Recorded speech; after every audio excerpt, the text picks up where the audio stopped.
Você já parou para pensar qual o destino do lixo que você gera diariamente? Ou para onde vão aquelas sacolinhas de lixo que são coletadas pelos caminhões todo dia?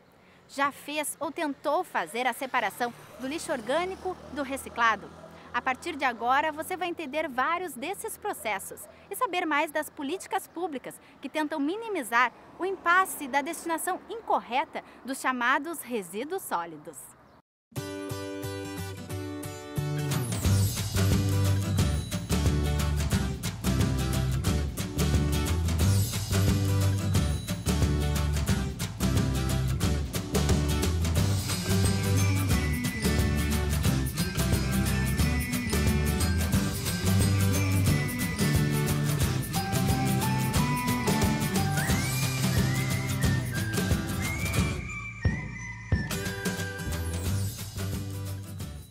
Olhando de longe, a gente não percebe. O grande morro de areia e de grama esconde um dos maiores problemas da população mundial: a destinação do lixo. Estamos chegando ao Aterro Municipal de Rio Grande, uma solução dos chamados lixões e que recebe diariamente mais de 200 toneladas de resíduo.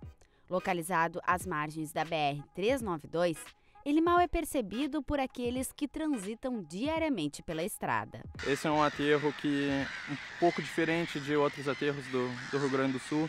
Ele é um aterro positivo porque tem um nível de água no lençol freático que é alto em Rio Grande, então ele tem um afastamento de 2,60 e essa impermeabilização é feita por camadas. Essas camadas existem para garantir que os resíduos não entrem em contato com o solo. Vamos entender melhor. São escavados 2 metros de terreno. Nele, 40 centímetros de terreno compactado e batido com uma permeabilidade menor que a do solo local. Depois é colocada uma manta de GCB, com permeabilidade menor que a da argila. Em seguida, mais 20 centímetros de terreno batido. E depois, uma manta de polietileno. Agora sim, está tudo preparado para receber o lixo. Isso tudo é bem diferente do que estávamos acostumados a observar nos conhecidos lixões. Caminhões e mais caminhões de lixo eram depositados diariamente no solo, promovendo alta contaminação. Mas você sabia que os lixões deveriam ter sido extintos em 2014?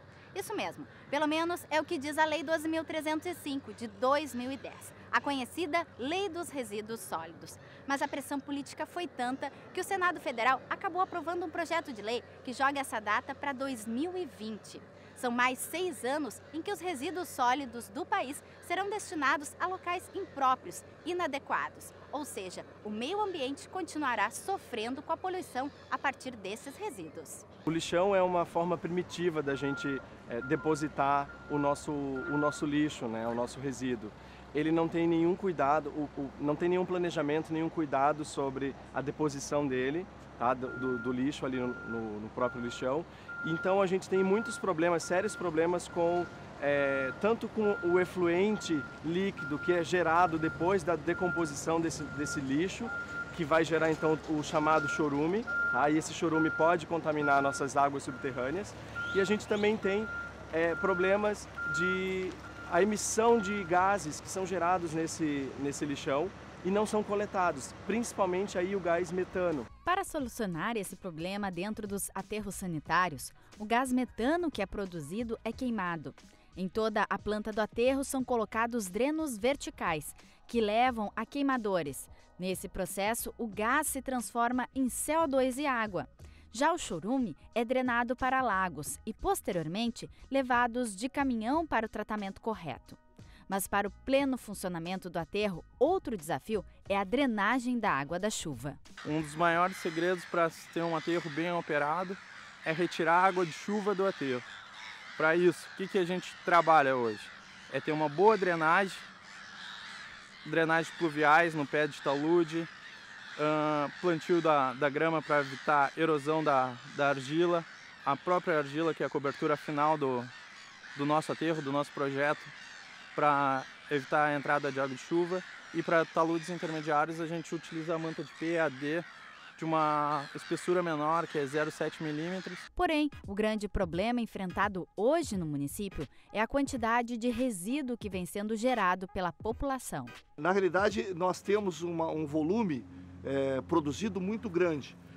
Um aterro que foi projetado para 25 anos, ele já está em 17 anos aproximadamente, por conta do volume dessa quantidade. Nós temos que buscar novas tecnologias. Previam uma vida útil de 27 anos. Ele começou a operar em 13 de novembro de 2009, um pouco mais de 5 anos hoje. Ele já tem ocupado em torno de 33% da sua vida útil.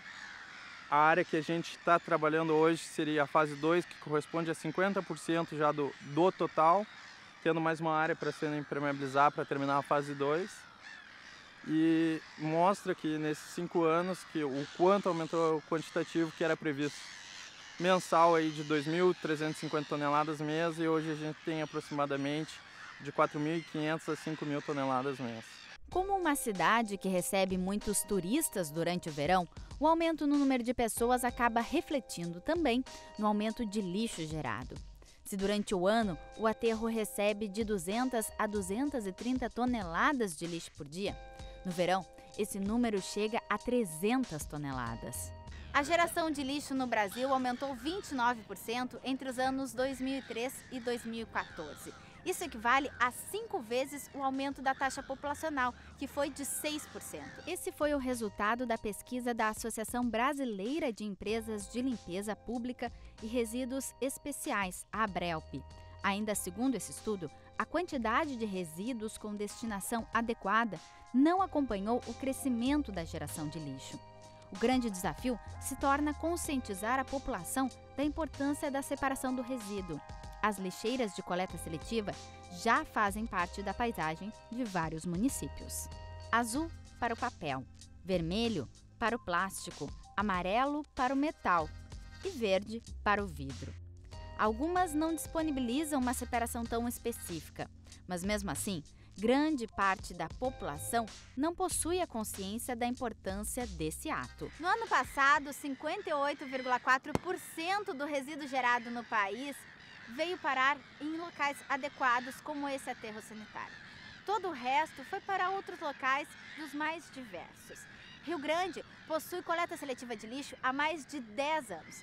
Mas é só a gente dar uma pequena observada nesse aterro sanitário e encontrar materiais como esse que o Antônio vai me alcançar aqui. A conhecida garrafa PET.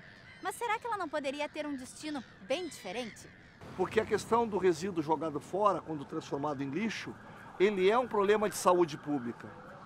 Quando ele tratado, trabalhado, ele vira uma questão social importante, gerador de emprego e renda. Essa visão reforça a importância das associações e cooperativas de catadores de lixo, que conseguem promover a destinação correta do material. Na realidade, embutido nesse resíduo está grande parte de matérias-primas que estão em falta, estão começando a ser esgotadas em todo o planeta. Para entendermos a problemática gerada a partir da destinação incorreta do resíduo, basta compreender que muitos desses materiais que hoje são descartados ficam por gerações no ambiente. Isso demonstra que o problema que é criado hoje não fica apenas para nós, ficam para nossos filhos, netos, bisnetos. Por exemplo, mesmo aqueles produtos que entendemos como mais biodegradáveis demoram a desaparecer. O papel leva de 3 a 6 meses, a madeira pintada 13 anos. Quando partimos para os metais, o tempo vai aumentando. As latas de conserva em média 100 anos e o aço também 100 anos. O alumínio de 200 a 500 anos. E o que dizer da garrafa PET, que chega a levar 400 anos para se decompor no ambiente. Até que chegamos no vidro, que leva 4.000 anos. E se pararmos para pensar nas possibilidades da reciclagem, ficamos ainda mais surpresos. A cada 100 toneladas de plástico reciclado, economizamos 1 tonelada de petróleo.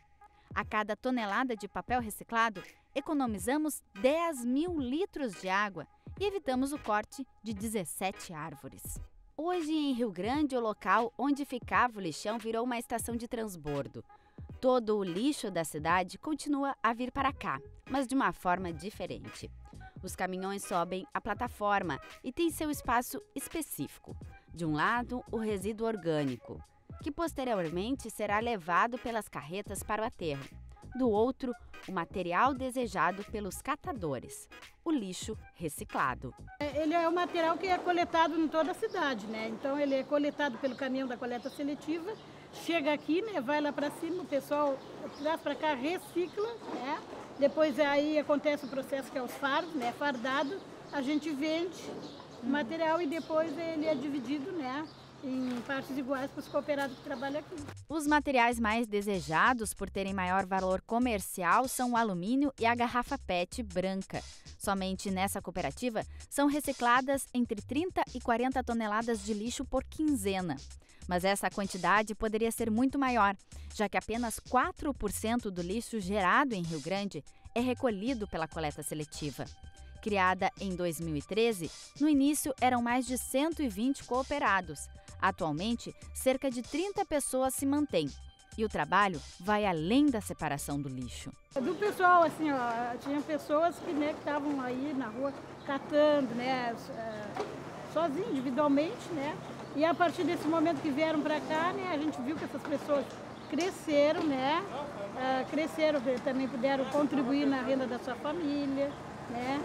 Para si mesmo, que além da gente fazer o trabalho da reciclagem, que é separar o material, a gente faz outros tipos de trabalho para essas mães, para essas famílias, né? Que é a questão de higiene, chama as pessoas para falar sobre saúde, né? Então, assim, tem várias coisas que a gente vai introduzindo que ajuda, né, também. No Espaço do Lixão, lugar também para as jovens. Juliane, filha de Marina, tem aqui um local onde aprendeu algo novo. Através de uma parceria com a Universidade Federal do Rio Grande, a FURG, a cooperativa recebe insumos para produzir sabonete líquido. Com cuidado, ela faz a mistura: base, glicerina, água mineral e o toque final da fragrância. E, é claro, o rótulo. Aqui, tudo gera riqueza. Mas as dificuldades enfrentadas pelas cooperativas ainda são muitas. Além de terem que dividir o material com os catadores individuais, elas também dependem de terceiros para que o seu produto chegue aos compradores. O poder público tem um débito muito grande com as cooperativas, com os catadores, com os recicladores. É preciso investir mais recursos, investir em infraestrutura, investir em tecnologia, para que realmente as cooperativas, as associações, elas tenham condições de depois, daqui a um tempo mais, caminhar com as suas próprias pernas. Na realidade, é um processo de transição. Num primeiro momento, a prefeitura, os governos, enfim, investem nos recicladores, nas cooperativas, e depois, no segundo momento, essas cooperativas começam a trabalhar com as suas próprias pernas. Nós temos muito o que fazer. Outro projeto que vem auxiliando na separação do lixo é a moto recicladora. 2 vezes por dia, ela percorre a parte central da cidade, recolhendo materiais como papelão, plásticos, embalagens. Resíduos recicláveis que são gerados pelo comércio de Rio Grande e que normalmente iriam parar nos containers comuns. O objetivo foi uma ideia, uma parceria da empresa com a prefeitura, justamente para desafogar os containers, né? Que antes o pessoal, os lojistas, largavam o papelão dentro dos containers, acabavam superlotando os containers e o morador, o munícipe, largava o resíduo do lado. Então hoje a gente está desafogando os containers para ter mais lugar para o lixo domiciliar. A atividade de recolhimento vem aos poucos conquistando os comerciantes. Uma iniciativa simples que tem auxiliado na cadeia de reciclagem de resíduos. Antigamente a gente só poderia recolher o lixo à tarde, então se acumulava muito lixo ao fundo da loja. Então agora com esse novo processo, né, a gente consegue desentulhar aqueles lixos que ficam ao fundo, né, a gente consegue mais rapidamente, porque eles vêm de manhã, então a gente consegue pegar aquele lixo, colocar para eles e aí fica muito melhor, né, porque a gente fica com uma loja mais limpa, né, e a gente não fica com aquele acúmulo de papelão no fundo, né. Mas se projetos estão melhorando a limpeza da cidade, esse cuidado também se deve a trabalhadores que dedicam suas vidas a limpar o que os outros sujam. Eles são centenas, têm na vassoura e na pá seus companheiros. E por muitas vezes não são lembrados ou percebidos. Tem muitas pessoas que reconhecem o nosso trabalho, sabe? Valorizam, até dão parabéns para nós manter a cidade limpa, né? mas são poucas pessoas que reconhecem, né? Apesar de ter bastante lixeiras, né, para colocar o lixinho, mas muitas pessoas ainda não se reciclaram ainda, né? Ainda colocam os lixos atrás dos banquinhos, né? Se estão fazendo lanchinha, joga atrás do banco. Tem pessoas que são super educadas, sabe? Se eles vêm comendo uma balinha, uma fruta, eles vêm de longe com aquilo na mão para encontrar o lixinho e colocar. Isso é bacana, sabe? E a gente até agradece. Porque se cada um fizesse um pouquinho, a cidade seria bem mais limpa. E se pelas ruas vemos lixeiras de separação, esse processo também deve ser feito em casa. Devemos pensar além da segregação do lixo. É preciso refletir se precisamos realmente daquele produto, se estamos consumindo de forma sustentável. Eu acho que a gente tem que fazer a diferença justamente dentro da nossa casa. Eu acho que uma boa segregação do lixo, tá, ela é fundamental para a gente conseguir diminuir a quantidade de lixo que é levado para o aterro e aumentar a vida útil do aterro. Alguns materiais vão ter que continuar sendo depositados no aterro sanitário, mas muitos a gente pode evitar com que isso chegue. Por exemplo, eu posso, dentro da minha casa, da minha própria casa, fazer uma horta baseada em produtos de origem vegetal, resíduos de origem vegetal, que a gente consiga então fazer uma composteira e colocar essa composteira vai virar humus, e esse humus ele vai ser utilizado na minha horta dentro de casa. Eu posso pensar se realmente eu preciso daquele material. Se ele não, no caso a recusa, não preciso disso, não preciso dessa sacola, eu tenho uma eco bag, não preciso de mais sacolas plásticas. Não preciso de tal material, a gente tem que ter dentro de casa esse pensamento. Se é necessário mesmo eu consumir, eu comprar, adquirir aquele produto e de que forma aquele produto ele pode ser melhor descartado. Somos o terceiro país do mundo que mais gera lixo. A gente fica atrás só da China e dos Estados Unidos. Ou seja, aqui no Brasil são geradas 220 milhões de toneladas por dia. Se a gente colocar na ponta do lápis, isso quer dizer que cada um de nós chega a gerar 1,2 quilos de lixo a cada 24 horas. Como que tu acha que poderia ser a coleta ou a consciência da população no futuro? Ter muito menos sacolinha no mercado, né? Que as pessoas tivessem alguma outra maneira, né, de levar sua mercadoria até em casa. Terminasse esse negócio, até que voltasse no tempo que a gente ia à padaria e comprava o pão, era um saquinho mais biodegradável, se desmanchava mais rápido do que hoje tu vai à padaria e é saco plástico, então isso demora muito mais tempo, né? A gente pode dizer que o principal problema aqui é o saco plástico. Saco plástico. Dias de vento assim é complicado porque quando a gente não tinha uma barreira de contenção, que é aquelas telas ali, o vento tocando naquela direção ali ia parar nos campos, a gente tinha que disponibilizar o pessoal para ir lá catar esse material, coisa que deveria estar aqui ou no lugar correto, que seria numa reciclagem, né, numa triagem. Esse problema que o seu Antônio aponta é comprovado em números. Entre 500 bilhões e 1 trilhão de sacolinhas plásticas são consumidas em todo o mundo anualmente. No Brasil, 1.500.000 sacolinhas são distribuídas por hora. Isso mesmo, por hora. Por serem distribuídas gratuitamente, as pessoas as utilizam de forma irrestrita. Isso poderia ser modificado a partir da consciência de cada um.